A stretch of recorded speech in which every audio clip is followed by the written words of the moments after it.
Don't touch that dial. You're tuned in to the Dread Podcast Network.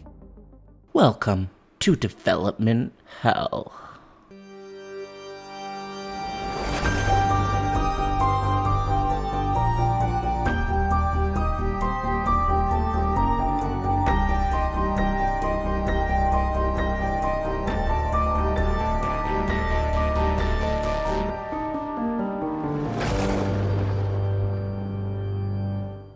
For every horror movie that hits VOD, countless others end up DOA. Development Hell is the podcast dedicated to unearthing these cursed horror productions. We're going to find out what went wrong, and then decide if these titles still stand a shot at the green light. I am your host, Josh Korngut. I am the managing editor of Dread Central. I am also a filmmaker in Toronto, Canada. This podcast is a proud member of the Dread Podcast Network.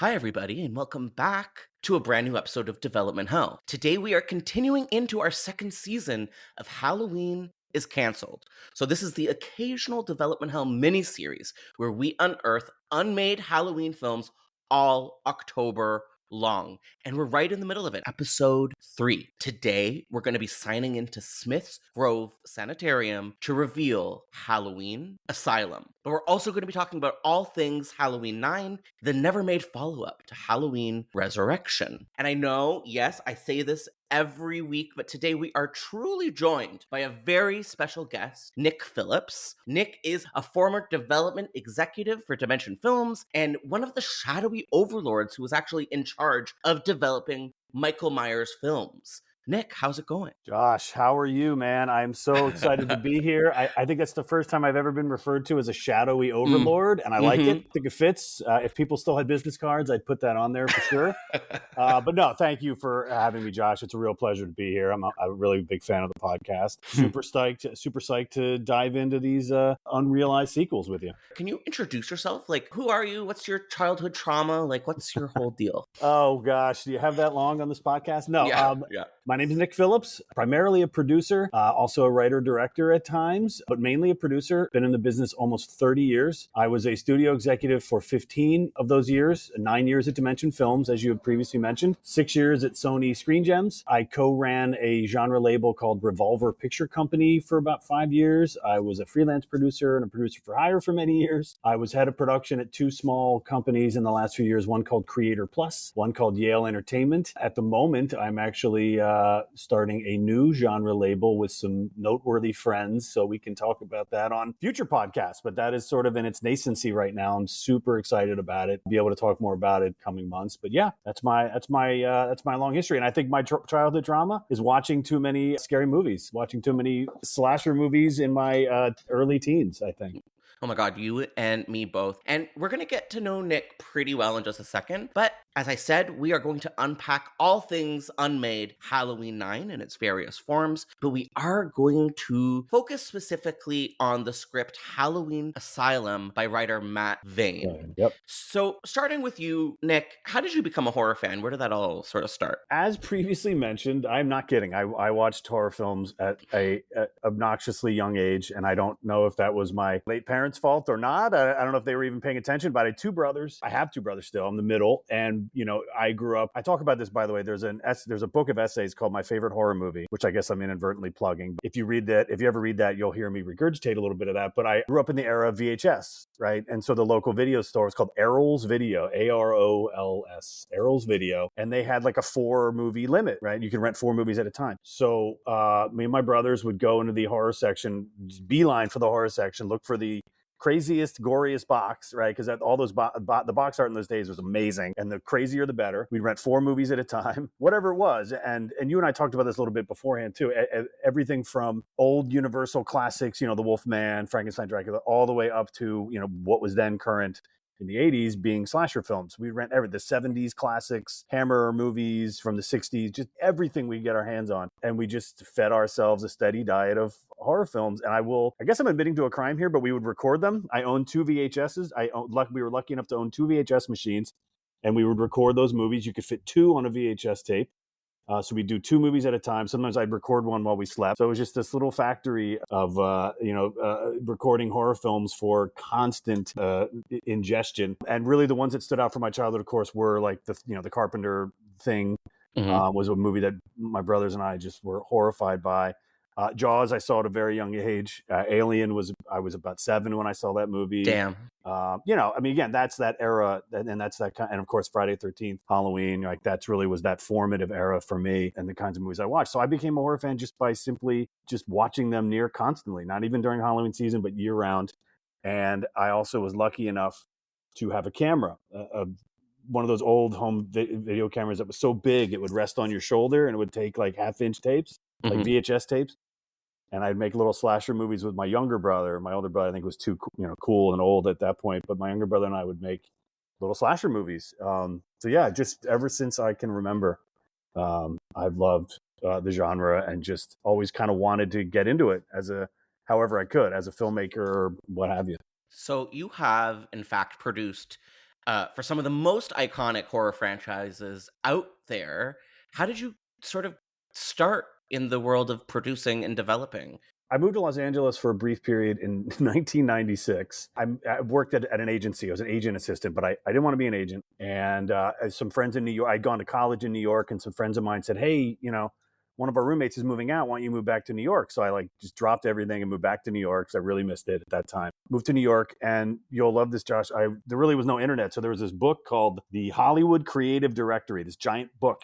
Whoa. And it had like the address and, contact name and like fax number for every production company in LA and New York. So I would just go to the New York section, and I'd come home at night. I was bartending and like doing odd jobs, and I would come home at night and fax. I would tailor a cover letter for whatever company I was sending it to, fax my resume out like 10 a night. And one day, Miramax called me, and I became a receptionist at Miramax Film in their New York office, one of their like satellite buildings. It wasn't even like in the main hub, but still. Met a lot of great people. There was 2 attorneys that worked on that floor. They hired me to be their assistant in business affairs for a year. And that taught me a lot about how to read contracts, how to, with their permission, I would listen to their phone calls and sit in on meetings, and you learn how to structure deals and how to read contracts and just legalese.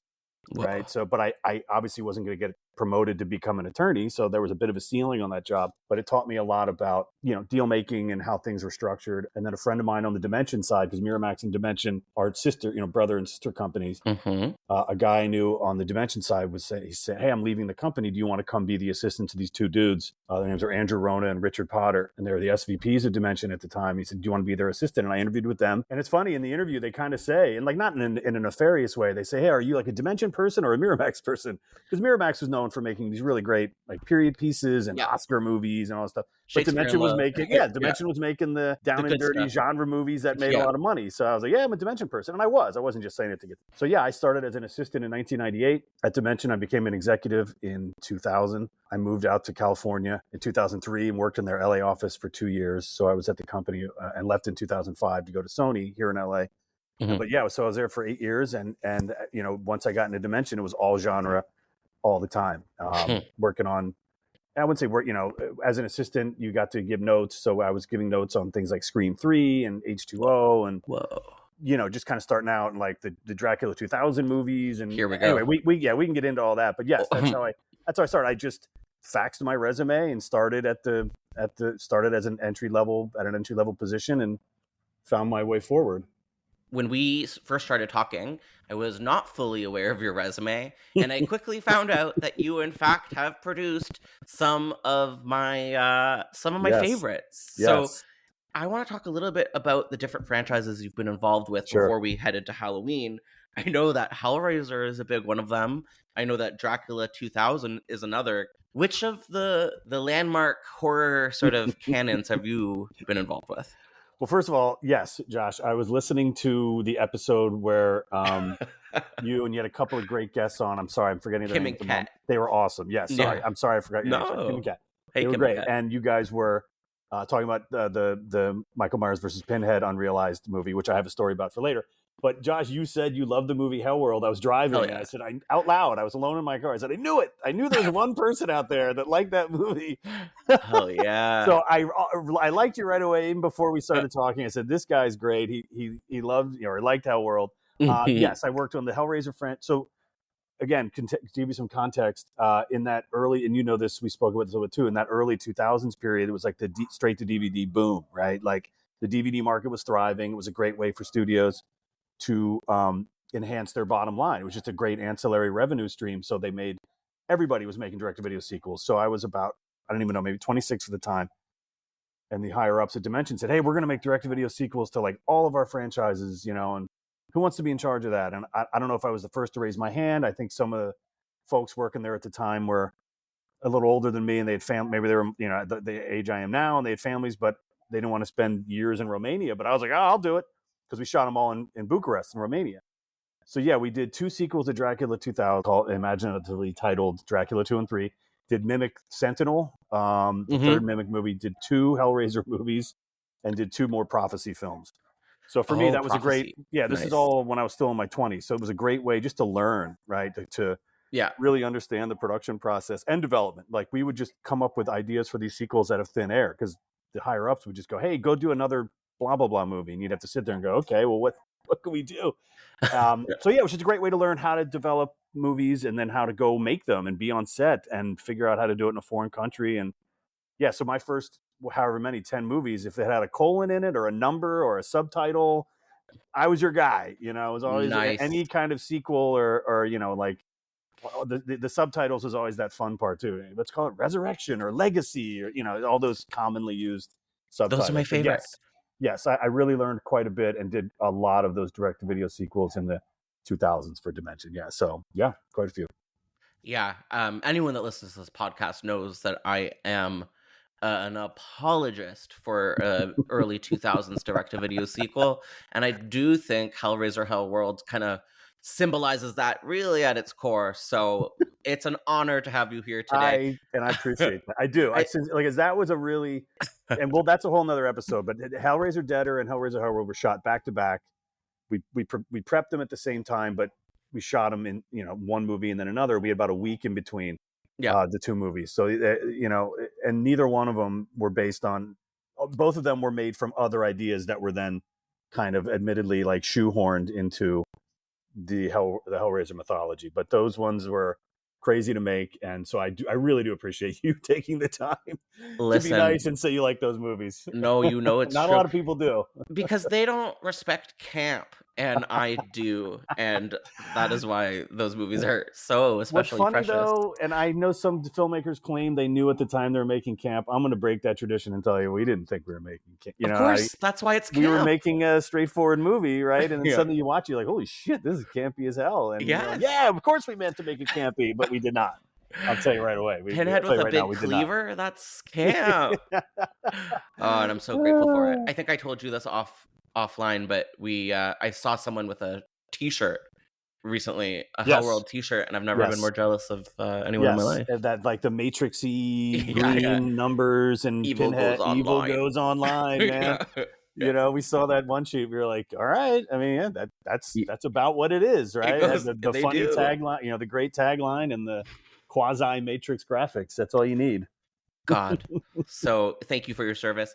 Now that we've sort of discussed the other pinpoints, and I have to say I'm also a big fan of those Dracula sequels. I think Ascension and Legacy. I could be getting that wrong. Legacy. Those are cool as hell. A special place in my heart. Those were 2 of the first movies I really oversaw as an executive, and learned a ton. Worked with some great filmmakers on those movies, and just learned a lot.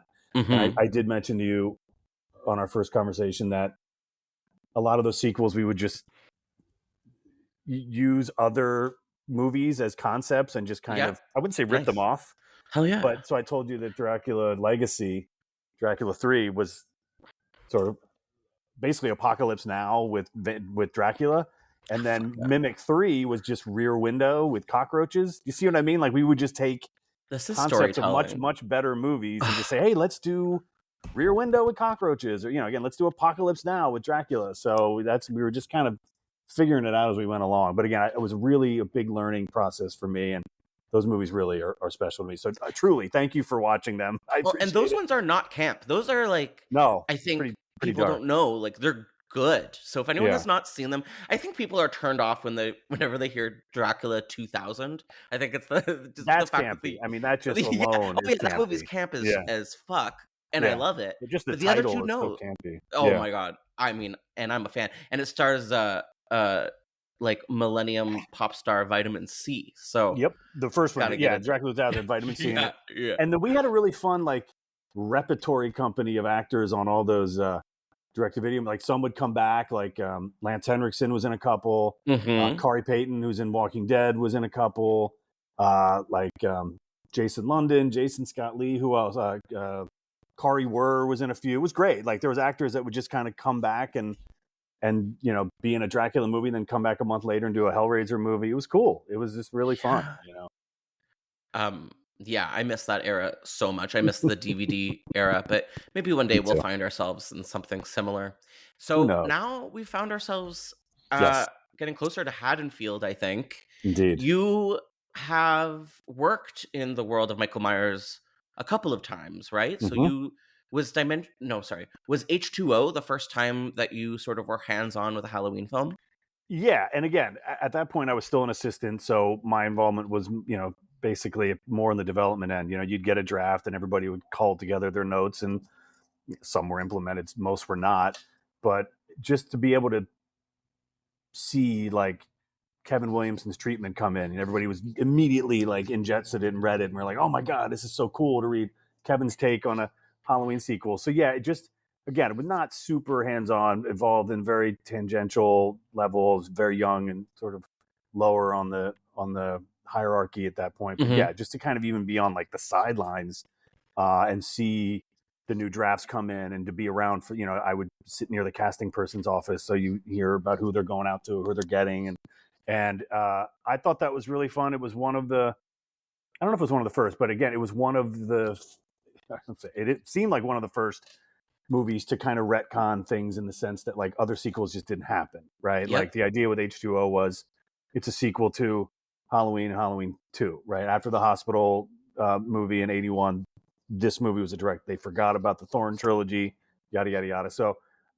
yeah, it was cool to kind of not be a part of, but to hear those decisions being made and to kind of be in the room for some of the stuff was awesome. And just as a childhood fan, to just be around a Halloween movie was amazing. Yes. I've got to say H2O, I know everyone has a different opinion, but I think it's probably the greatest Halloween sequel there is. So I thought it was really good. I was really pleased with it. Not you know, I think we all were, but like, you know, it was like the original in the sense that there's not a huge body count, right? And it's not super gory. I know Joseph Gordon-Levitt gets a ice skate in his face at the beginning, but it's really hell not. yeah. You know, and there's some low points. The CGI version of the Myers mask and a couple shots. There's definitely some I'm I low wouldn't points, but no, I thought it was solidly made. Again, it was one Yeah. of the first movies that was made when I was at Dimension, so I was like, oh, this is awesome, Yeah. great. I'm a But yes, I thought I'm it a was a huge good fan. sequel. Yeah. And unlike most people on this planet, I have no apologies to be made for Halloween Resurrection either. Nor What do was I. No, I see No, that's I another one. That's honestly did pure not, and I'm camp in not. my opinion. I really am not throwing anybody on the bus. So I'm not saying, hey, but I didn't. I really did not. That's when I was doing a lot of those sequels in Romania. I just wasn't. I know it totally sounds like I'm trying to skirt that movie, but You were I doing wasn't. I Dracula was not stuff, yeah. around, and I the folks that did work on it, I'm not at all impugning them. I just wasn't involved in that.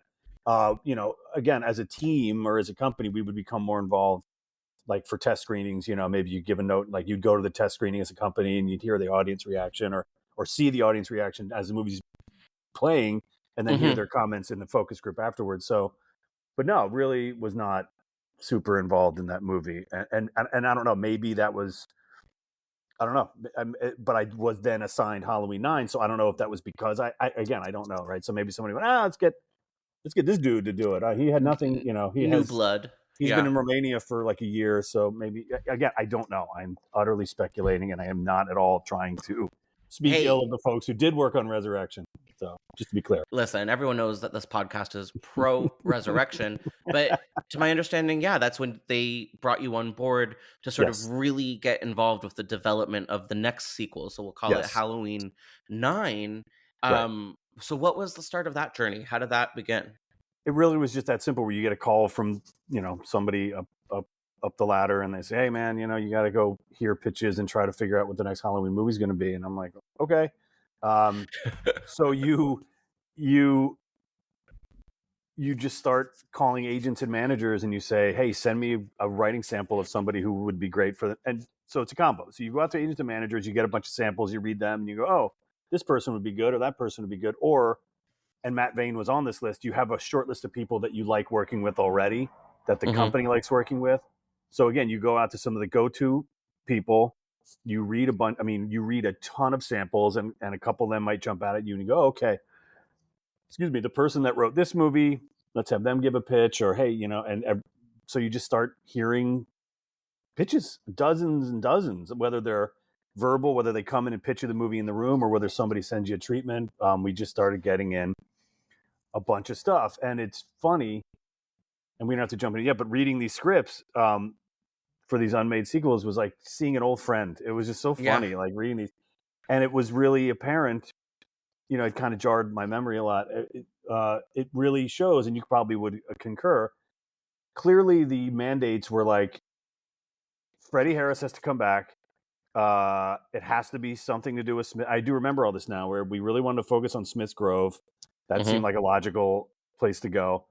And some or all of the legacy characters should come back, right? I mean, we'll get in more of that in the details, but it really seemed like the more pitches we heard, the more we refined it to be like, all right, those should be the kind of boxes that need to be checked.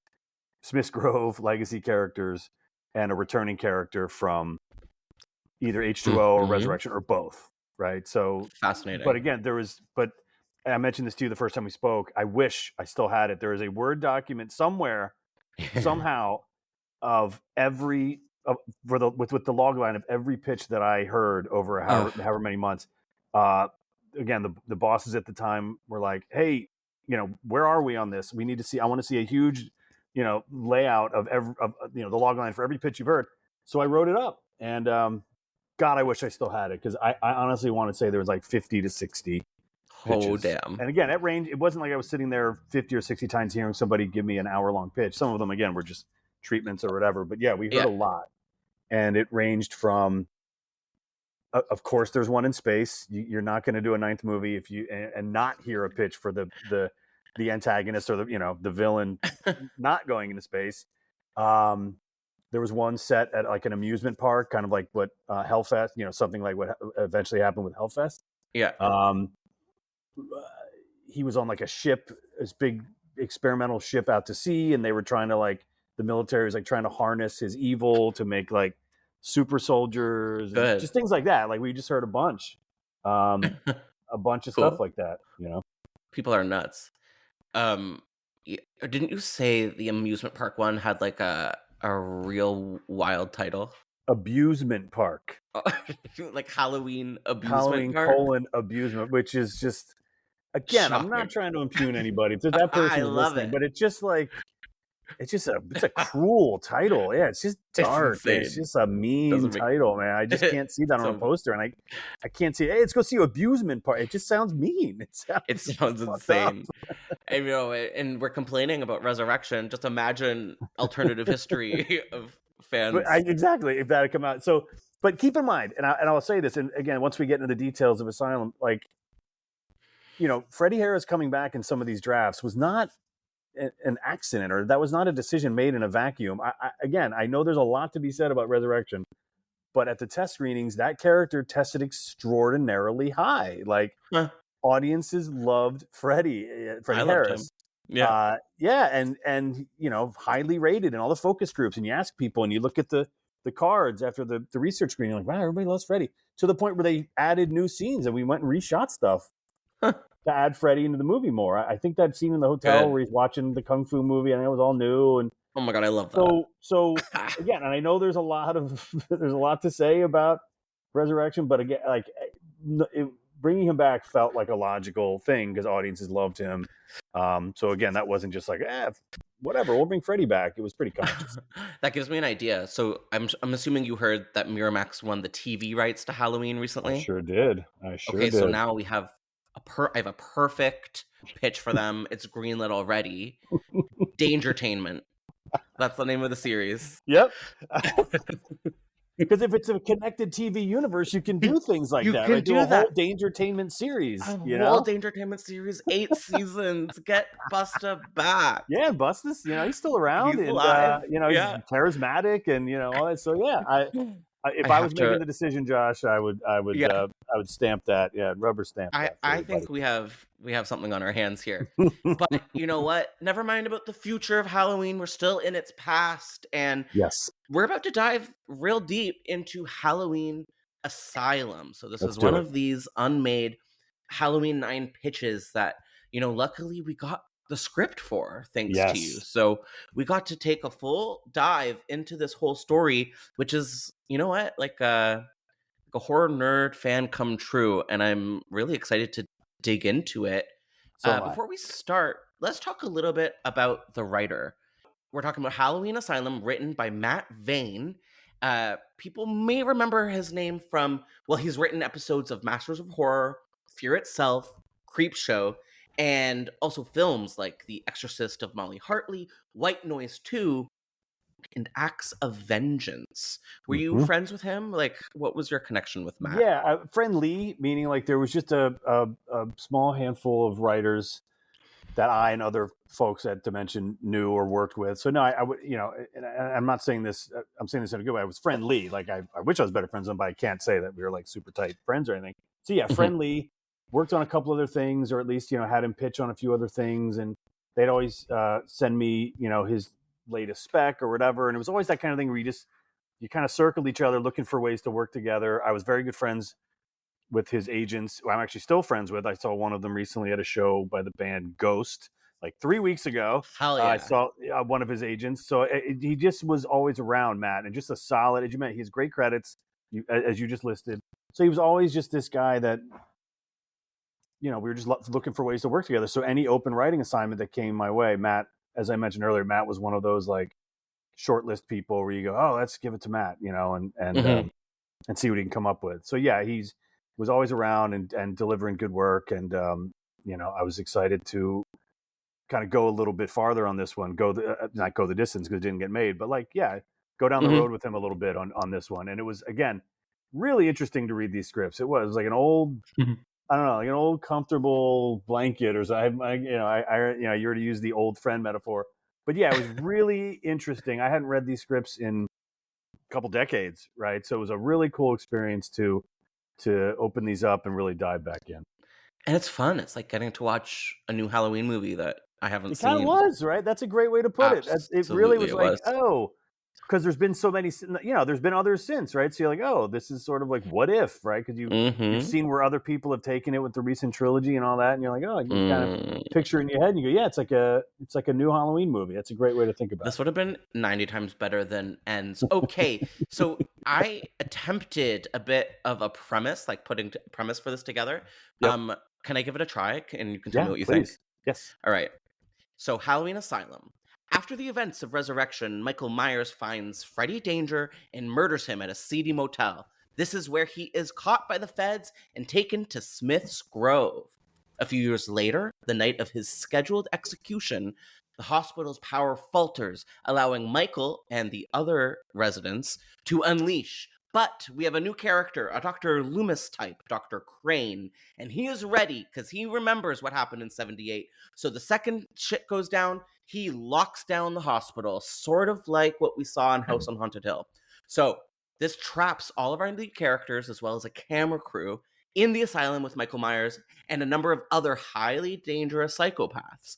We also see the return of Sheriff Brackett in a bit of a tragic B-plot, and there is a bunch of violence. Okay, how did I do? Dude, could not have said it better myself. That was summarized like a true professional. Really, wow. I mean, that's good night, everybody. I'm the podcast up. No, I'm kidding. No, it was great. It really is. That was a great summation of it, and it kind of speaks to contained high concept of it all, which I will get into in a moment in talking about the script. But yeah, perfectly summarized, buddy. So this opening kill, uh, we've bringing Freddy Danger back just to get rid of him. Can you tell us a little bit about what this sort of opening scene was like? What's the vibe here? Okay, so two things. One, and by the way, this is a weird thing to say. It's like spoiler alert, but for a movie that never got made, never will be made. Happened. So they do the same kind of fake out that they did at the beginning of Resurrection, right? Where like they explain to you how Michael got out of the burning garage at the end of Resurrection, and it's a body swap like the last one. So whatever. The idea with Freddy killing Freddy so early was A, it's like in that Drew Barrymore mold in Scream. B, it's like Jamie Lee in Resurrection, right? There's obviously precedent for that. I mean, even going back to like Adrian King being killed in the first 10 minutes of Friday 13th too, right? Like that's a thing. So I think like it allowed us to thread that needle where you have Busta in the movie, you have Freddy in the movie, but it wasn't as much of a time commitment for him because he was really busy at the time. So it's like, yeah, you get him in the movie. He's got a great sequence. It's a fun death. It's a fun kill.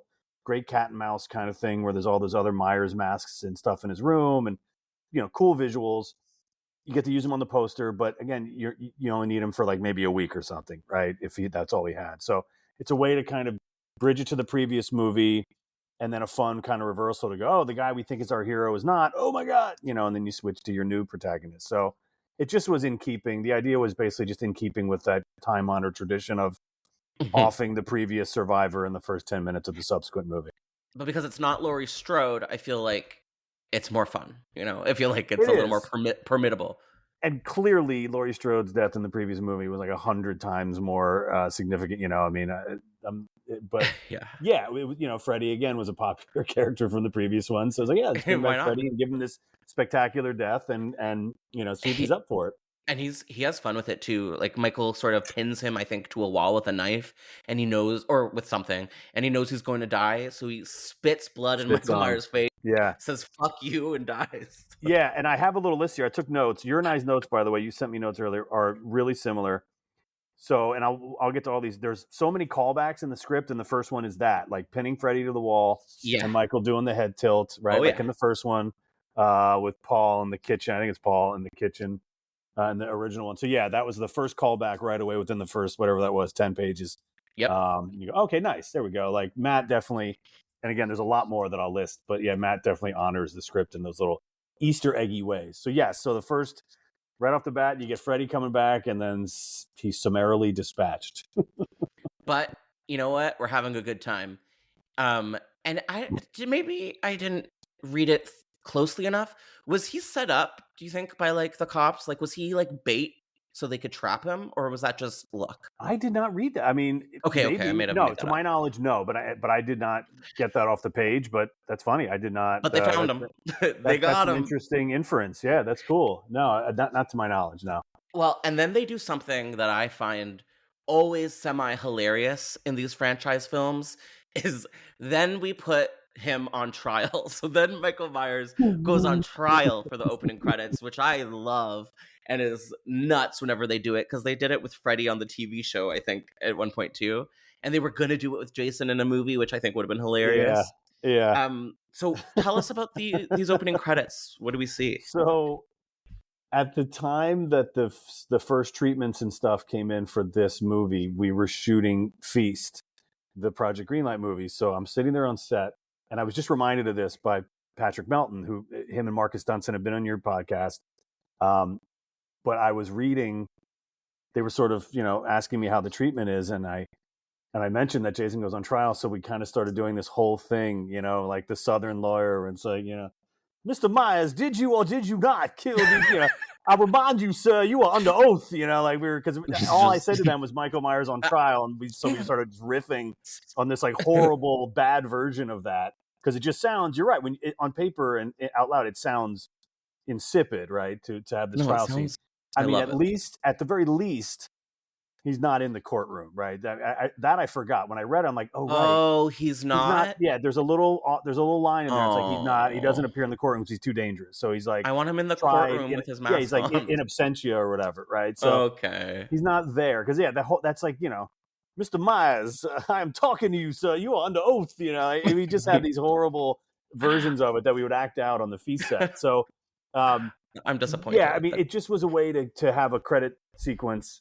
I Because love again, it. in H2O, they established this kind of new thing where you can have this visual, right? Yes. Whereas obviously in the previous films, it was the classic, pumpkin opening or whatever, the pumpkin, Yeah. and you And saw also like 10 minutes of the previous film. Yeah, Remember that? and they did that in Friday the 13th. But I always loved the old Hollywood where you see Mm, Mustafa Akkad's name in big orange letters. It just like King. gives me the chills. I saw it last night. I told you I watched Halloween Yeah. 2 last night, the original. But yeah, so the courtroom was just more or less like as a credit sequence thing, and I don't know what. I mean, shows you the gears of justice turning to incarcerate Michael and hold him accountable or what have you. So yeah, it just was a sort of a visual bridge to make some time pass until you get to him being executed the night of his execution. And I think, what luck, what coincidence, he ends up being incarcerated once again at Smith's Grove. Why not? That's great. It's his home away from home. And this is a hospital that also executes people. So this is all working out really, really well. You caught on to a funny detail because I remember I was reading it this weekend and was like, what the hell? Mental hospital has an electric chair. What the This fuck? one does, babe, and that's great. Yes. Good for them. They know what they're doing. Fully equipped mental hospital. Yeah, fully equipped. So I want to talk about our new final girl, Lucy. She's described as pretty, but in a quiet way, which it's a. I want to get her. Yeah, don't you love how dudes write women to bring it up? I don't know how many scripts I've read in my life, in my career. I've read so many, and again, I'm not impugning anybody. I'm just having some fun at some some of these. It's always this is actually not that bad. I've read much worse than this. I've read like boobs, and I'm like, okay, that's it, right? Like Megan, a lot of times. A lot of times it's like hot but doesn't know it, right? It's like a guy, like nerdy but cool. It's like a guy's fantasy version of a girl. Right? I mean, it is. It's like their projection of like the coolest girl ever, like into D&D, but like super hot, or whatever. Like it's just so funny. Like, and so yes, this was. We read it again. What was it again? Sorry, it's in the notes. Pretty, but in a quiet way. Pretty, but in a quiet way. So that's Lucy. You know what? I want to know more. What a mystery! What a mystery! And this girl, I too read that description and was like, "That is so classic horror movie script." It is in a way that I celebrate. I'm going to be honest with you, but it is worth pointing out, critically. Yes. Yeah. So she's our new final girl. I believe she works at Smith's Grove. Yes. To support her deadbeat boyfriend Brad. Such a deadbeat. She seems like a good gal. How do we feel about her? No, I mean they do a nice job pretty right off the bat, right, of establishing her. She has this absent boyfriend that doesn't return her texts. Obviously, he's a bit of a jerk. She's got the the sort of what's the word that the not precocious with the roommate who's of just more like laid back or what have you, and like, oh, don't worry about it, girl, and Lucy's all.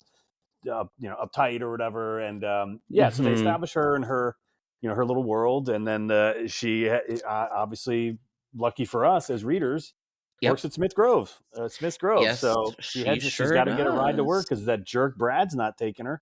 So the roommate gives her a ride to Smith's Grove.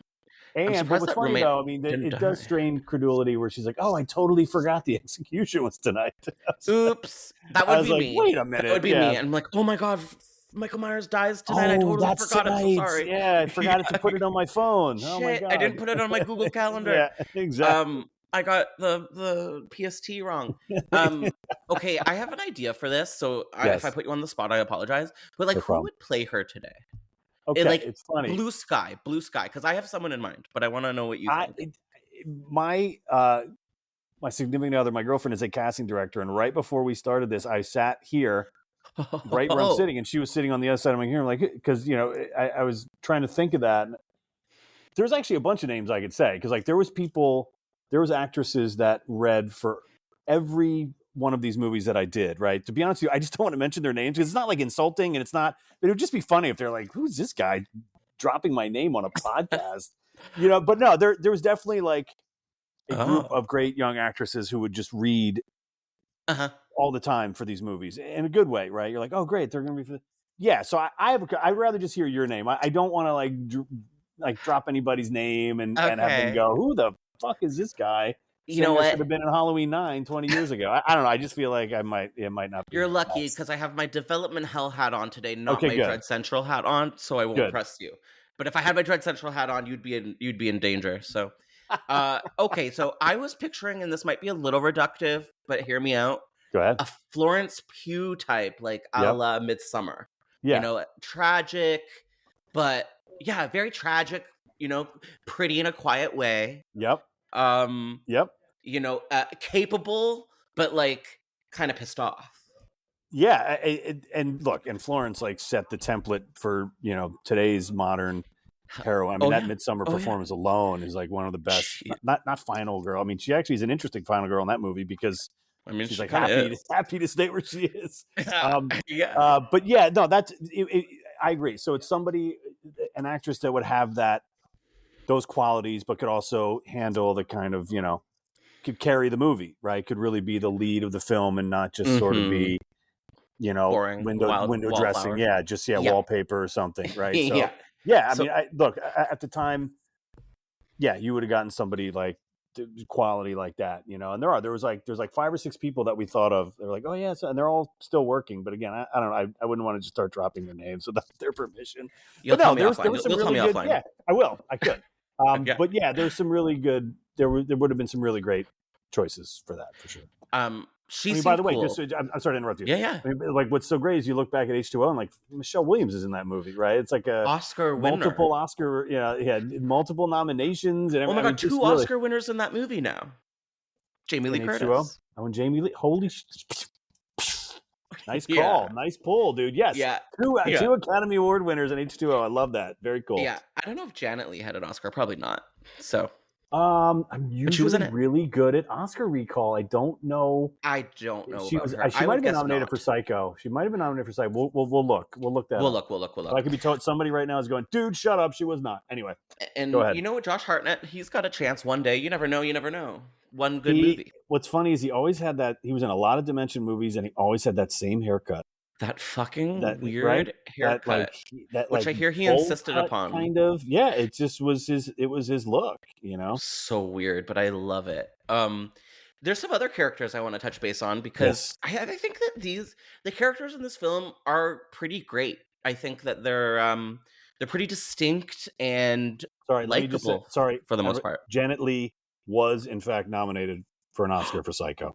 Hell yeah. Okay, so we have 2 winners I needed to know that. nominated. Yeah, and a nominee.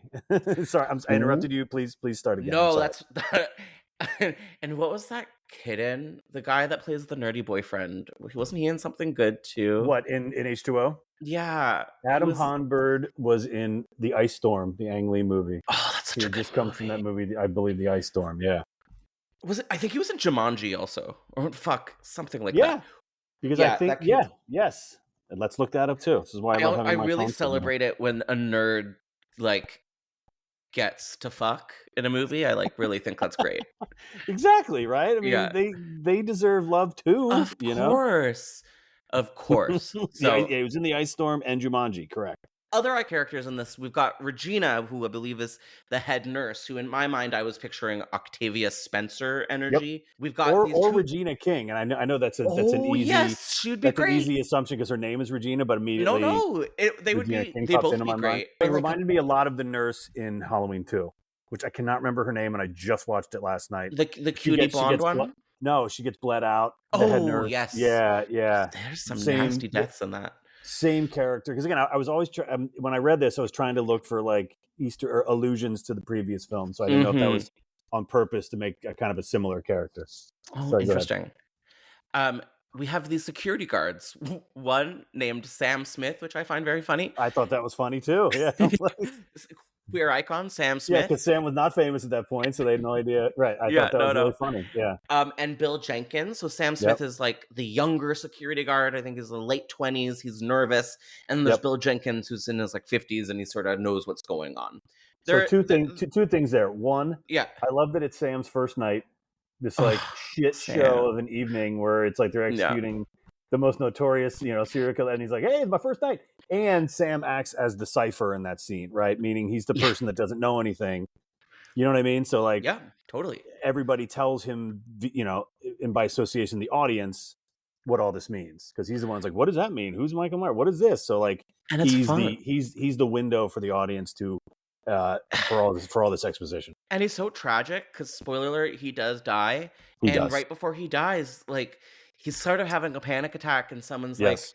Do you think you die here? Like, is that what you think? He's like, no, like, I see my kids, and like, and then poof, he's like fully dead. Wasn't And that kind of awesome though? oh, Because I was like, it was how funny. great. He's like, they're like, "Come on, you can do it. We're gonna make it." He's like, "Yes." He's like, yeah, I'm We're gonna gonna make make it. He just gets fucking off right in he that did moment. It was not. great. He did Yeah. not make it. There's Bill Jenkins, I think the older guy, but the Yep. character that I'm so excited to talk about, and what an amazing name, Dr. Phineas Crane. Crane. Yeah, why What don't a you tell us a name. little bit about Dr. Phineas Crane? Clearly the Loomis substitute, right? To the point, Yeah. and it's another callback. Oh yes. When Crane starts talking, he says, "Not seeing the cage, seeing through the cage." Like, he has Loomis's exact cadence. Evil, something to the effect like, "Evil has come to our hospital tonight." I mean, he really, um, really embodies the Loomis portion of this. So no, great name. I forgot about that name. I read it. I was like, oh my God, what a great movie name. And yeah, just basically is the Loomis substitute, but with a little bit of not mad scientist, right? Because but he's Yeah, like, yeah. he's not going to let. He's almost akin also to, and I thought a lot about this movie reading the script. He's akin to like Tommy Lee Jones's Warden in Natural Born Killers. Like, a portion of Oh, this movie reminds me a lot of like the last 30 minutes of Natural Born Killers, where like everybody's running around the asylum and it's fucking insane. that's And the true. inmates, it just kind of reminded me of the chaos of that last 30 minutes of Natural Born Killers. Anyway, but I Crane was is like, reading him sorry, go different. ahead. Yeah. No, you keep Crane is, going. yeah, he's just like, he can't mess this up. He Mhm. clearly cannot fuck up the execution of Michael Myers. Of course he does, but yeah, he's a little bit Loomis and a little bit hard ass Warden, I guess. I was picturing him a little different. I was picturing him like kind of queer. Like, have you ever seen Bride of Frankenstein? Yeah, what is that? Dr. Pistorius, isn't that his name, Yeah, or yeah, Pistorius? whatever, that Yeah, guy. That like, queer yeah, as hell guy. Yeah. That gay or as fuck almost guy. like Udo Kier, maybe, or Yeah, something. Yeah, yes, yes, or like maybe the yes. doctor from the Human Centipede Energy, like a weird German That's a guy. much better way to go. That's what I was picturing. That's fucking great, because Pretorius, and by the way, I mean, I love that subversive nature of Bride of Frankenstein for the Hell yeah. 30s, and it really is a very it has Gay as hell. exactly, it's made by a gay film, and out at the time, gay filmmaker, Which is amazing, right? nuts. And Yeah. you look at it now, and you're like, oh my God, I love that what they were getting away with and saying at this time, when Yeah. interpretation of it. That's great. We also have a documentary crew who are Yes. fun. So there's a documentary crew who they're filming a documentary called The Life and Death of Michael Myers, and presumably I believe they're there to sort of be witness to his death. Yes. And there's three characters here. We've got the director, a young director named Tyler Johnson. We have his cameraman, Jared, and we have a bit of a throwaway girly, Evie, on Evie, right? sound. Yep. What'd you think of these three? Clearly, it's such an early 2000s, kind of token thing where you have to have the boobs. Well, no, meaning like the the boob. No, Well, yeah. meaning like the reality crew. It's like part yes. a reality show, part Blair Witch, as I think we had talked about. Like, you just had to have some element. I mean, right? Resurrection had the early version of a streaming, live streaming event. So this was just a version of that, right? Where you had to have some element that was part of the zeitgeist at the time, which is to say, a doc crew or a reality crew, whatever it is, right? Some other medium to get in there, and yeah, it ups the body count. What was that? Boobs, as you I'm said, wondering, and was it? go ahead. Yeah, was it like mandated? Like, did they have to bring in that Blair Witch No, element because of how successful it no. was? I mean, it just was so. It was almost like a involuntary reflex Yeah. back then. Some element of the script had to involve, something of that nature. Yep. It's funny because we had our Blair Witch Project moment, and then Yep. it kind of disappeared. And then after Paranormal Activity, it came back and it never left. Found Yep. footage horror, and now it's Yep. like a bona fide subgenre. People don't complain about it. It's like Nope. respected. Yep. But at the time, it wasn't a subgenre. I think it was more of like what's the word where it's like you sell something. A marketing tool or like Yeah, like yeah. something like that. And so I wasn't surprised to see it in there. I was like, oh, right, the kind of stock reality camera crew or what have you at the time, the arrogant filmmaker who has to make his masterpiece documentary. And yeah, I mean, 25-year-old. it was fine. It was body count, and it gave Crane the opportunity for some exposition to them, and they got to ask him questions. So it was another way to kind of set the stage for the movie, without having to beat the audience over the head with it. One of my favorite elements of the script, and makes it pretty unique in the canon of Michael Myers movies, is they bring in this totally new element, which is the psychopaths. Yes. So, as we mentioned in the story, the asylum loses power and all of the inmates are free. But before that happens, we learn about two of the more sort of nefarious psychopaths. We have one, Jake Gracie, a necrophile who, let's see if I can get this right, would cut off portions of his face skin, right, and then bury. Can you help me out? What the fuck? Yeah, he was would this cut guy off up to? pieces of his skin from his face and then bury his victims with it. So what that did is that gave his face, he had this scarred visage, Yeah. right? It was like this scarred tissue, and he was like missing pieces of his face. So that was more of a Was visual. he killing people and then fucking them, or was he just finding dead people? Well, necrophile. Oh, right. Meaning, well, yeah, okay. So I don't know if He probably was killing them and then. I would say he was killing them, and then that would be his pathology in my mind. Mm-hmm. But yes, Gracie and Ludlow. Sorry, and Ludlow. Yeah. Who I think was more just a hulking killer. Yeah. Yes. Right? Like as opposed to the refined nature of the Gracie kills. Just kidding. But what I liked about Ludlow is that he had portraits of his victims tattooed all over him, which is like pretty wild. Do you think Ludlow, is there any chance that was a Stephen King reference, a Pet Sematary reference? That's a good question. I don't know. I actually don't know the best. It's spelled different. It is spelled differently, and I think I made a note. I was trying to see if there was any things like that, character names, that were not in this one. I think in the other one. Sorry, but yes. So we have these two other psychos, and they're fun. They are. But I wonder though, in reading it yesterday, I was like, man, does it?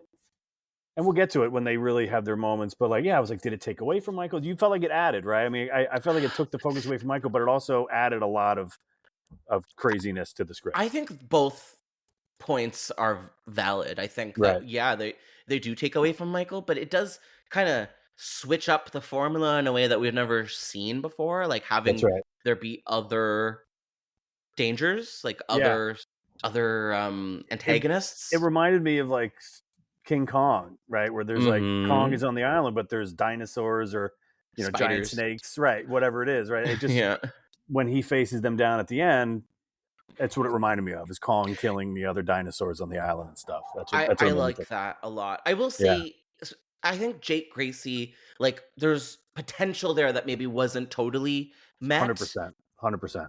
Maybe even with both of them. Yes.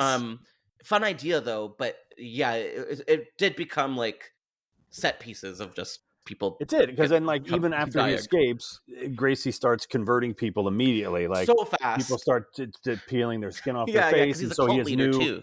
Right, he's got obviously like a Manson-esque like cult leader. So I'm like, oh, he's already converting people within like 2 minutes. But again, I'm like, but in moments of reading it, I'm like, what the hell does this have to do with anything though? And again, it's not. It's a constructive note. I didn't dislike it, but I'm it just feels like it's a different movie. It feels like it's in another movie. But yeah, sorry, go ahead.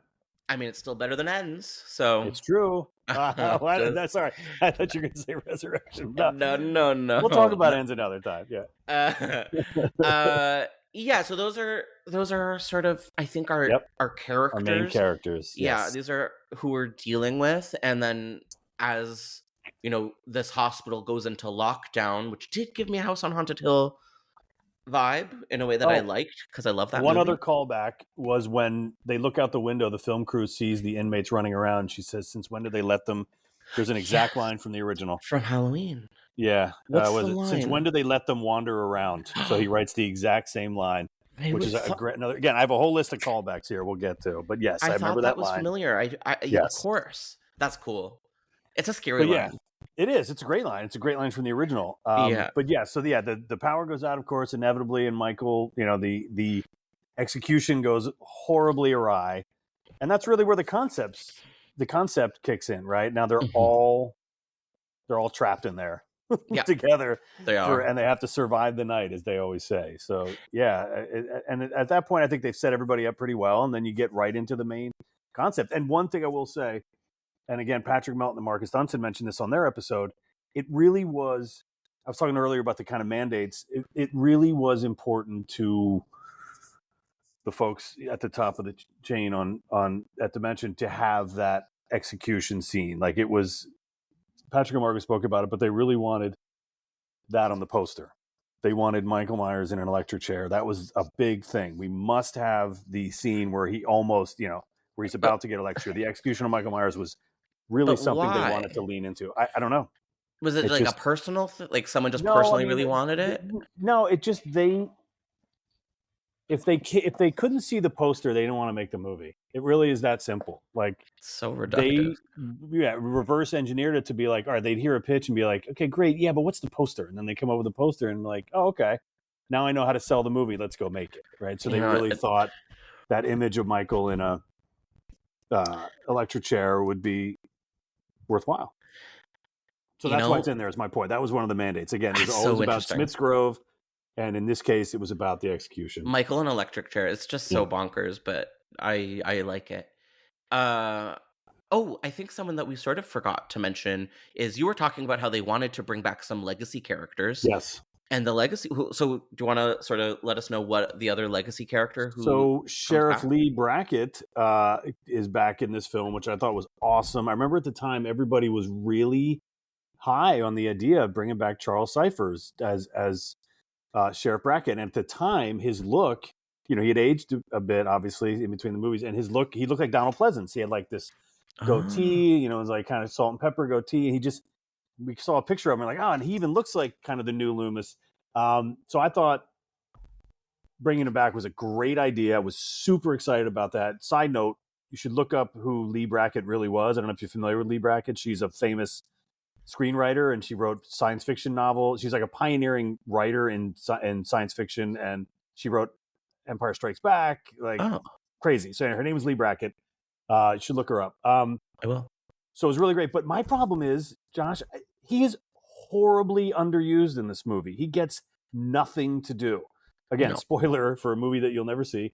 He tries to kill Michael, and they throw him in a cell, and he just sits in a cell the rest of the movie. I mean, it's just, he doesn't get any catharsis. He doesn't get to kill Michael or anything. Like you want him to almost be the Jamie Lee of this movie, where he gets to, confront him and, whatever, pull a gun on him, or whatever he's going to do, or, stab him and they stab each other, whatever it is, right? Something moment. And so I was very excited for Sheriff Brackett to come back, but I just didn't think he was properly utilized in this script. But again, awesome idea. Was really excited by that. Yeah, I would have liked to see them do more with him. He comes, he's present at the execution. I think he kind of has a bit of a breakdown.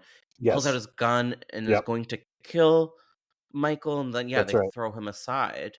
They just put him in a cell, which, by the way, you can't just throw somebody in a cell. I know, and I was like, is that legal? You just threw him in a padded room, wait a second. There's due process here? He just is in, and the rest of the movie, and he gets stabbed in the eyes, which I thought was a callback to Halloween 2, where she shoots Jason in the eyes and he's bleeding from his eyes. Again, I just was seeing all of these callbacks in the script. But yes, I loved Sheriff Lee Brackett coming back, but no, he didn't do much at all, unfortunately, in the script. I want to talk a little bit about the violence in this script. Yeah. I noticed a lot of instances of heads being crushed and throats being slashed and bodies being strung up among, the frozen meat. What are some of the violent moments that stood out to you? I did like when Gracie gets his head crushed. It reminded me of Rick in Friday the 13th 3. Oh, yeah. That great kill. And it was Gracie, so Gracie had to go out in some super gory, painful way. Of course. So I loved when Michael just crushes his friggin' head. I thought that was hilarious. Chang, the doctor, the medical examiner, had a funny dad. He's drunk. And I'm like, what a horrible moment to pick to get drunk. Comically takes a comic swig of vodka. I was like, what is a comical swig of vodka? Just he's drunk, so then he doesn't believe in everybody, that client. I think he thinks everything's a joke, and then somebody's under whatever it is. Somebody's like under a sheet, I think, and so he just has that comic relief moment where he's drunk. I'm like, what a terrible time to get drunk. His death music, yes, and the nurse hanging frozen in the freezer with blood coming out of her, like Carbone and Goodfellas. Was that an off-screen death? Did we see her die on screen? Yes. Okay, I had to go back and look because I was like, wait a minute, did we see her die off screen? But no, I mean, but a lot of them are also pretty standard butcher knife kills. A lot of them are pretty down the road Michael Myers stuff. Which I like. That's his instrument of choice. Yeah, that's his weapon of choice. And every time they try to get too creative with it, I'm like, I feel like they're falling off track a little bit. But no, a lot of violent kills, and again, that's part of the mayhem of like the prison riot-esque nature of it. And it's the other guys that are almost more grotesque. Like the other two psychos are a little bit more like nastier with like the skin peeling stuff. But that's what I mean. So then it makes Michael seem like the good guy. A little bit. And maybe he comes in and saves Lucy from imminent death from both of them. I'm like, well, now you're save Lucy, making him a nice guy, So that's why I think like they take away from him, which is fine. But like they're good characters and good plot devices. But I'm like, now Michael seems like a nice guy by saving her life. Maybe he is. Maybe he's misunderstood all these years. Who knows? I mean, I'm into it. Showdown.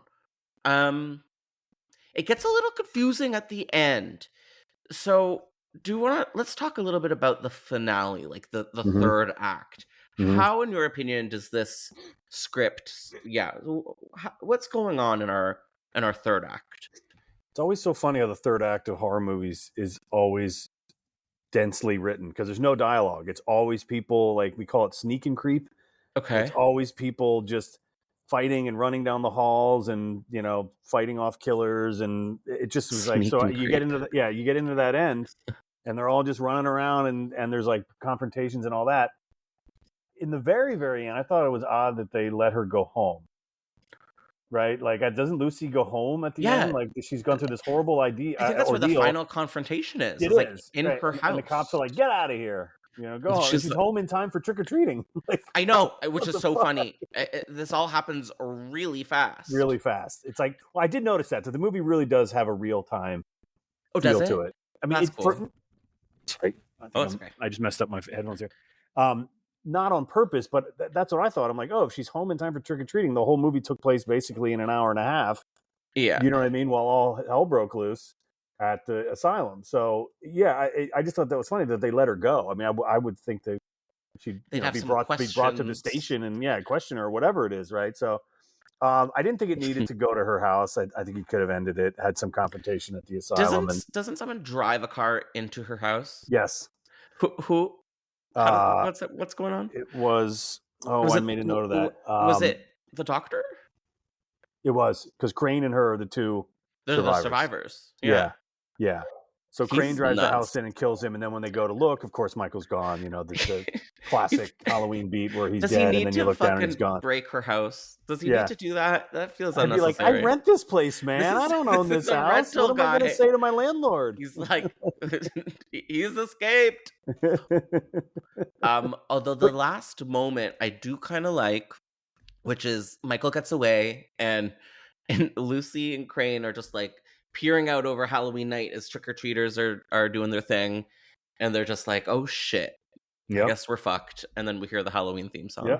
So I mean, look, they're overall, like, in spite of some of the constructive criticism we just doled out, like, of course, I thought this was solid, right? It was conceptually solid. It felt Halloween-y.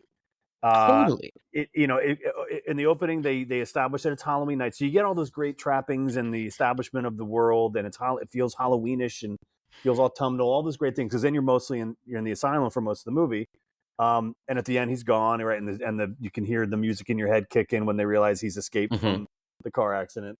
So no, it felt like a Halloween movie to me, and it did, and it just felt contained is a word we use way too much in especially in genre filmmaking, because everything's got to be in like one place.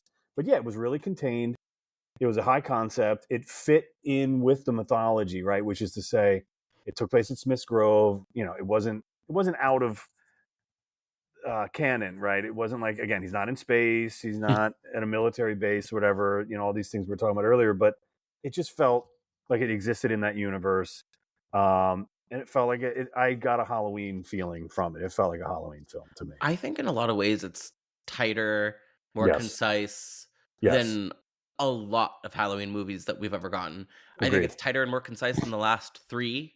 Yep. It's certainly more fun tonally than anything we've had in the last Yep. 20 years. Yep. So That's what I say. It felt love tight. The concept felt just very clean. Hang on, let me get because I think we might switch to the other one in a minute. So no, the other callbacks in Asylum, he kills a German Shepherd. Oh yeah, like he did in the first that was movie. sad. Jenkins slips in a puddle of blood, like Jimmy did in Halloween 2. Yep. At one point, that's what Chang was seeing. I think it was the Chang scene when he's drunk. There's somebody in a goat sheet, right? The blood from Brackett's eyes. At one point, a girl says, I think Evie says, "See anything you like PJ Souls did in the first movie when she, like bares her body or whatever." And then boobs. Yeah. So, and then when they're looking through Michael's files, and by the way, old Michael Myers files appear in all these scripts, as you probably know. It's always about looking at old files. They mentioned they see the words Thorne and Sam Hain in those files. Shit. It just mentions but one device I think that I really liked was listening to the old tapes. They do this really well in an old, obscure, in a unfortunately obscure horror movie called Session 9 from like 2002. I love really, Session 9. Yeah, so, and they write with a guy, and I actually ended up coincidentally sitting next to those guys the next night, the guys that made that movie at a screening. And I was like, oh my God, I loved your movie. Still friendly with them. So, but I love those scenes of him listening to those tapes. Like the voices are really creepy and slowed down. So when I read Asylum and they're listening to the old Michael tapes, I thought that was that could be a cool opportunity for some creep there, some creepiness there where those tapes sound slowed or damaged in some way. I thought that was kind of neat. And you have to get a Donald Pleasance impersonator. I was going to say, we got Loomis.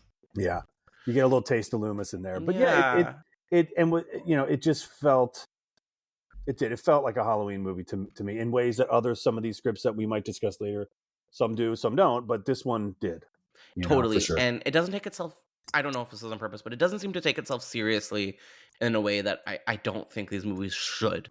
It's a blast to read. It did not take itself seriously. And again, it revered the earlier movies and just leaned into a pretty straightforward concept. They're all trapped in Smith's Grove with Michael Myers. I mean, it's the elevator pitch. That's it. I mean, it's a really simple idea. Well, speaking of being trapped in Smith's Grove with Michael Myers, why don't we jump ship a little bit into the other sort of potential Halloween 9, which is Halloween Retribution. Yes. Now, listeners of this podcast are familiar with it. We did an episode on Retribution on our last Halloween is Canceled, but we didn't have, the development exec with us at the time.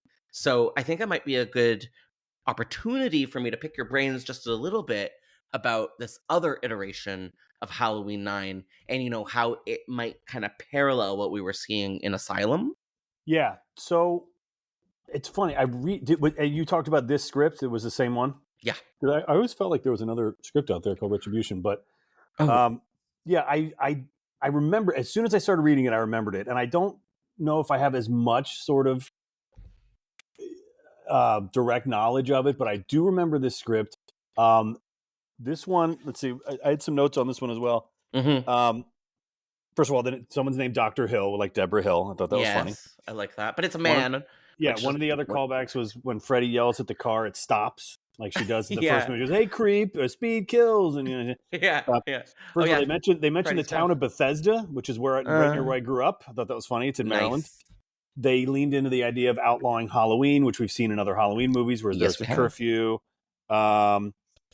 He's watching old John Carpenter movies in one scene. I think the security guard, and then you mentioned this brilliantly in your in the discussion or notes we had. She makes herself look like Judith Myers, which is a direct callback to Friday the 13th Part 2, which I just watched on Friday night. Do you think they did that on purpose? I don't know. I could not say for sure, but like, if it's not on purpose, it definitely is either subconscious or consciously it's invoking cool, that. though. I thought that was great. But it's a really twisted though. You know, she's like, because she's like, you know, Michael, you're the only whatever. Like, there's obviously a psychosexual thing, a lure that she's trying to convey. That's what it's all about, kind of here. It is like they do delve a little bit into that sort of pathology for Michael, right? The possessiveness of his sister and all that. But overall, this one felt, again, it has a clean concept. A bunch of kids at Smith's Grove, the abandoned Smith's Grove. In this version, it's not in use anymore. But this felt like a little more stock, right? Meaning like it just had a bunch of kind of dopey archetypal kids. You know, we used to call it 6 kids in a van with a joint. Like, it's just, you know, felt a little more straightforward in that way. They did bring Freddie back, right? So again, that's what I'm saying. So all these scripts involve either Smith's Grove and Freddie either Smith's Grove and Freddie, right? And a Freddie cameo and he gets killed. John Tate coming back, I thought, I remember at the time not being super crazy about that because I knew Josh would never come back. No, and I just never liked 3 different people playing like Tommy Jarvis, right? In Friday the 13th. That character never. Yeah. It's took weird. Off because it's 3 different people in my mind. I mean, they're all good. I mean, well, forget about 5, but I mean, he was hot though in 5, so he was like jacked. Too. Yeah. Yeah, exactly. So, yeah, I was like, Tommy Jarvis works out. So, I just didn't love the idea of recasting someone else as John Tate, and it's just not that well known of a character, right? Like, I don't think people are going, oh my god, they brought back John Tate. You know, I didn't. I don't know if I agree. Connect with that. I was excited by it. Really? You dug that, huh? Well, he's got something. His mom's dead. Yes. He is a blood relative. And blood is thicker than water, as Halloween H2O reminded us. Indeed. Yeah. There's something about him maybe like becoming the new Shape, which I liked, but I know audiences hate. Like, audiences do not want the villain to become a new, like, Halloween. They don't want a Friday the 13th Part 5 again. You're right. And you're right. I'm not against it. And they ended the final chapter with like Corey Feldman opening his eyes at the camera, and you think I remember at the time being like, ooh, Tommy's the new Jason. People Halloween 4 I did that at the end too. Yes, they did that with Jamie Lloyd. You're absolutely right. So I don't know. For me, again, this is revisiting it, and at the time maybe I liked that. I don't know. But because I was just like, I don't know, John Tate, he's not like, doesn't, and then he wasn't as iconic, let's say, as Lee Brackett, but Lee Brackett had, whatever it was, 20 some years to age well at that point as a character. And was in a couple they did bring Lee Brackett back in this one again, and he got more to do. Like, although at the end, I think he was better. He was better, but I still think John got more of that moment with Michael at the end there. I don't know if, I can't remember, I had it in my notes, I think, where I think Lee at least shoots at him, or he has some. It's sad moments in this one. Yeah, there's more of a tragedy in this one. Yeah, he's like a broken down drunk, Yes. and they all like don't believe him, and they're like, "You kind of do this every year, Lee."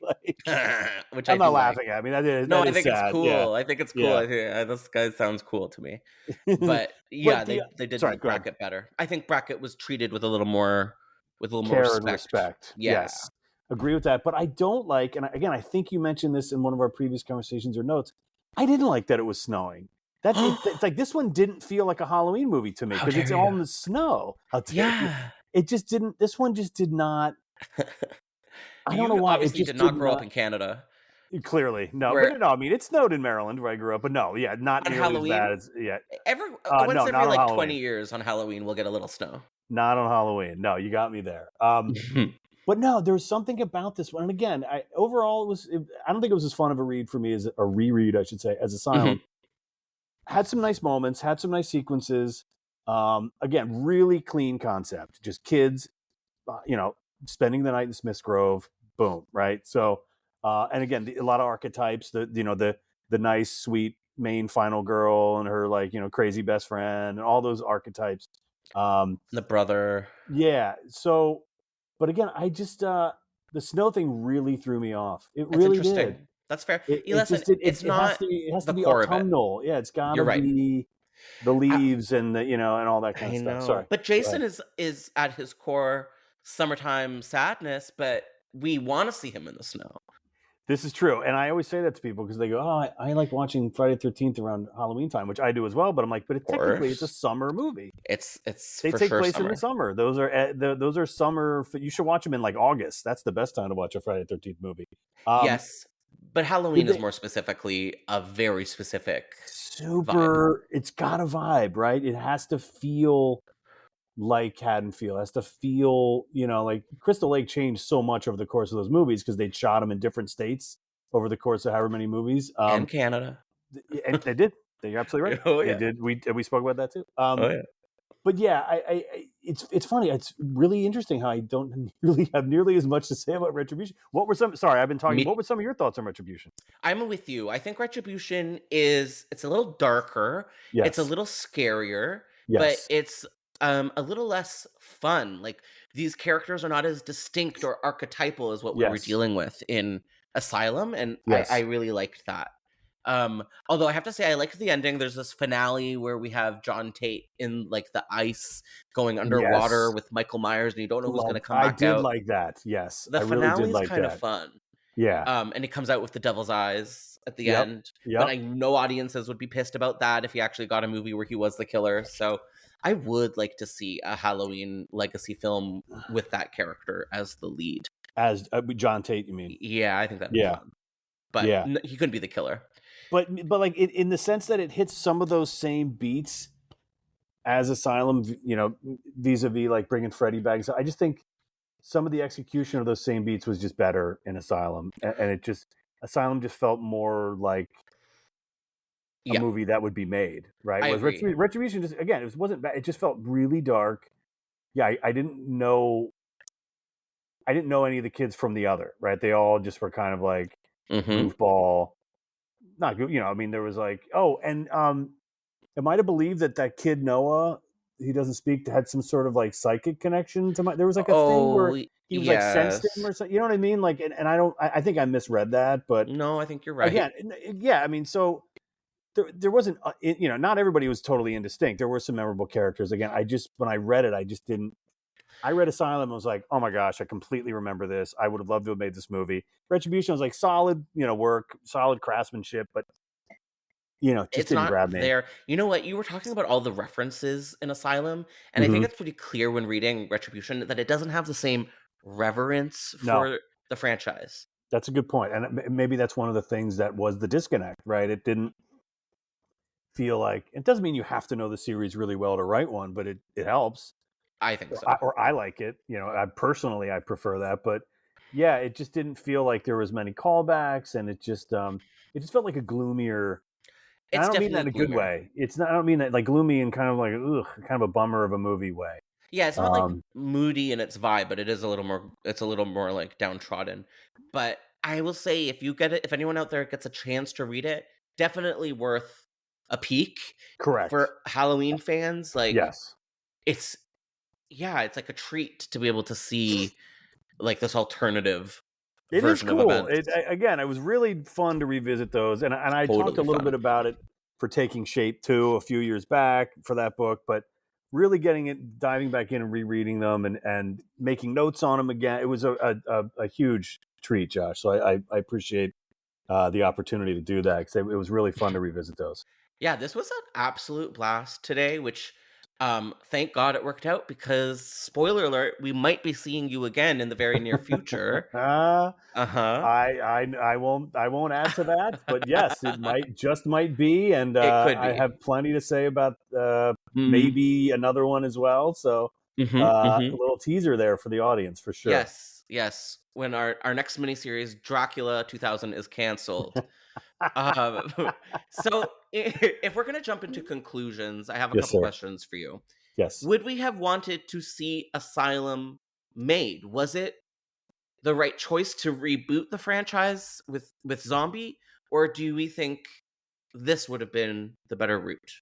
Okay, multiple answers to that question. One, yes, I would have loved to have seen Asylum get made, like 100%. And I thought that at the time, and I really felt that rereading it this weekend. However, I do think remaking it or just rebooting it with Rob's movie was the way to go. And I'll tell you why. And I left a mention right before they sort of made that decision.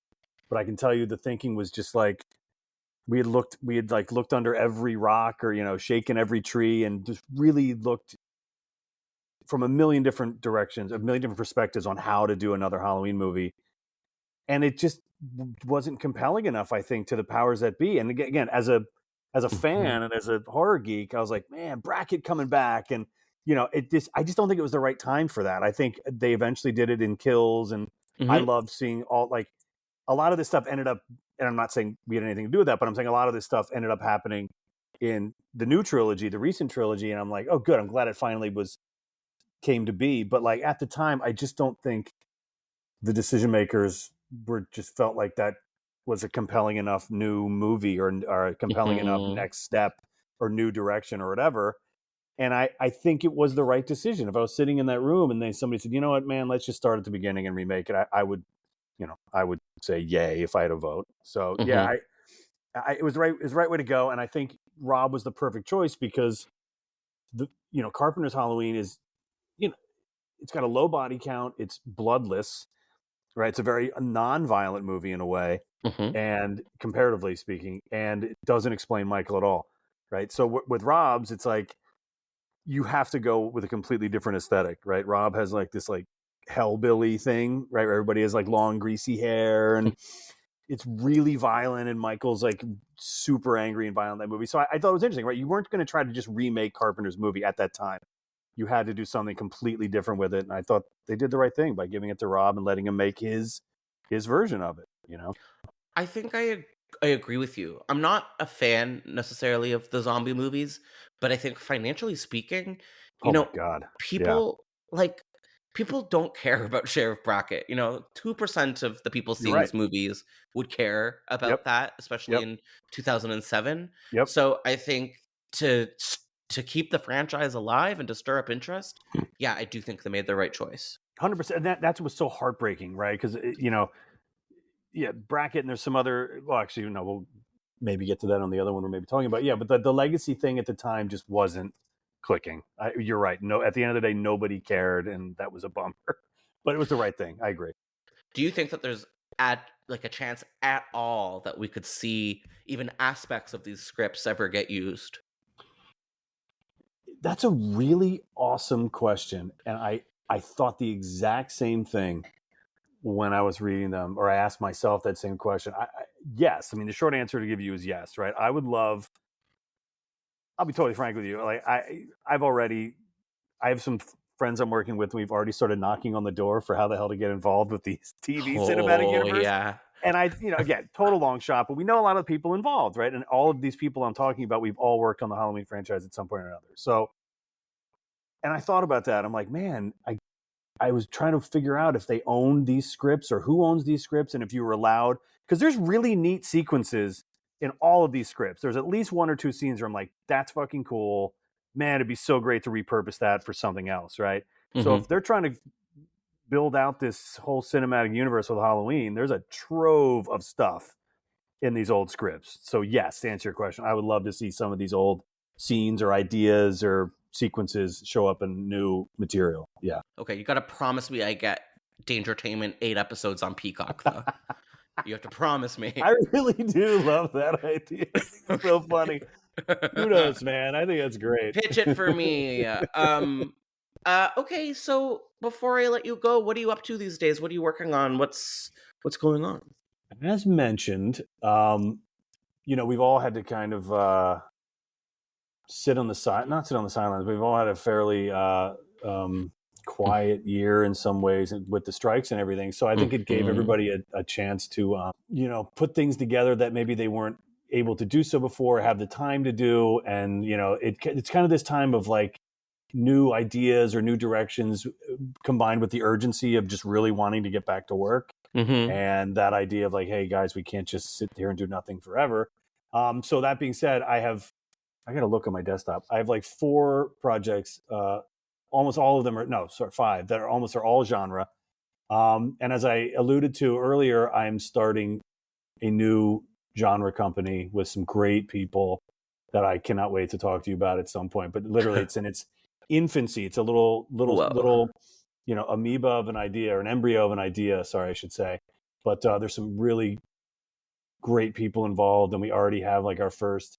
Everybody kind of putting in at least one or two projects that we're already working on. It's grown into like a really cool little collection of movies to make. So I'm super stoked. This year's been rough with the strike, but I'm really excited about 2024. And there's some 2 or 3 in particular are really cool little genre movies that I can't wait to make. So Whoa. a lot. Again, I really cannot wait to talk about this company when the time is right. And you and I will talk all about it, my friend. I'm psyched as hell, and I am rooting for you 100%. Where could you be found online if you want to be found? Do you use social media? Can people follow you? I have a minimal social media footprint. I do have a Instagram account. My Instagram account is like I don't have Pitch it. X/Twitter. I don't have. God, Facebook is just a awful place. Hellscape. It's just so much. Yeah, it's just so That's much all it is. vitriol and political. Anyway. So It's rough. It is rough. Nicholas C. Phillips is my Instagram handle. All right. And it's a combo of I have a family, I have kids and all that. So yes, you have to see a lot of photos of my kids and all that. But I do post about work a lot, and I do have stuff that I finished before the strike that actually should be coming out. Actually, one of them is genre, but Cool. I did there's things that I've coming out in the next few months, genre and non-genre that I was working on before the strike. So some things getting released in the coming year, and then more than that getting made in the coming year. So I cover all that on my Instagram account, and you can find me there. That's cool as hell. Thank you so much for joining me on this episode. This was a blast. Thank you, and Josh. I don't think this is the last of you. I think we'll see you again. I'm not sure, but that's my feeling.